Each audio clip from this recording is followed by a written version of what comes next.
మీరు చూస్తున్నారు కదా, బాజాబ్తా చర్చ పెడుతున్నాం కదా, మాకేం దాపరికం ఉంది? ఇవాళ మీరు ఇంజనీర్లు చాలా వరకు మున్సిపల్ కార్పొరేషన్లో కూడా మీరు చేయబోతున్నారు.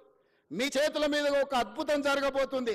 రీజనల్ రింగ్ రోడ్ 360 కిలోమీటర్ల రీజనల్ రింగ్ రోడ్ మీ చేతుల మీద నిర్మాణం కాబోతుంది. రేడియల్ రోడ్స్ మీ చేతుల మీద నిర్మాణం కాబోతున్నాయి.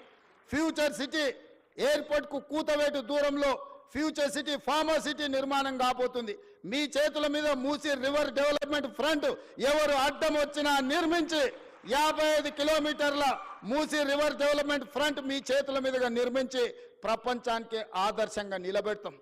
లండన్లో హడ్సన్ రివర్ ఉంటుంది, అదే లండన్లో థేమ్ రివర్ ఉంటుంది, అమెరికాలో హడ్సన్ రివర్ ఉంటుంది, అదేవిధంగా గుజరాత్లో మీకు సబర్మతి రివర్ ఫ్రంట్ ఉంటుంది. హైదరాబాదు నగరానికి న్యాచురల్గా ఉన్న మూసీ రివర్ ఎందుకు అభివృద్ధి చేసుకోవచ్చా అని నేను అడుగుతున్నా. ఇవాళ నేను మిమ్మల్ని అడుగుతున్నా, కృష్ణ, గోదావరి, యమున, గంగా, సరస్వతి అన్ని నదుల పేర్ల మీద మన ఆడబిడ్డలకు పేర్లు పెట్టుకుంటున్నాం, అవునా?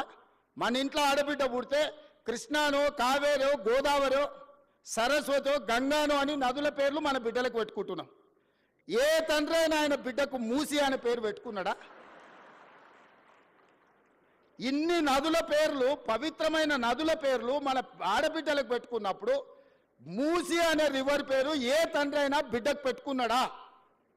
ఎందుకు పెట్టుకోలే? ఆ మూసి కంపు కొడుతుంది కాబట్టి, మూసి మురిగిపోయింది కాబట్టి, మూసిలో విషం చిమ్ముతున్నది కాబట్టి, ఆ విషము, ఆ కంపు, ఆ మురికి మా బిడ్డల పేర్లు పెట్టుకోవద్దని తల్లిదండ్రులు ఏదైతే అనుకుంటున్నారో ఆ మూసి మురికిని ప్రక్షాళన చేయాలనుకుంటున్నా నేను. ఆ మూసిని నిర్మాణం చేయాలనుకుంటున్నా నేను. ఎందుకు యమున, సరస్వతి, గంగా, కావేరి పేర్లు పెట్టుకున్నప్పుడు మూసి అనేందుకు మన బిడ్డలకు పెట్టుకోకూడదు? ఆ మూసిని అద్భుతంగా నిర్మించినప్పుడు తప్పకుండా తల్లిదండ్రులు వాళ్ళ బిడ్డల పేర్లు మూసి అని పెట్టుకుంటారు. అంత అద్భుతమైన నిర్మాణం మనం చేసుకుందాం. నిర్మాణ క్రమంలో మల్లన్న సాగర్లో 14 ఊర్లను ఖాళీ చేసి 60,000 ఎకరాలు మల్లన్న సాగర్లో ల్యాండ్ ఎక్విజిషన్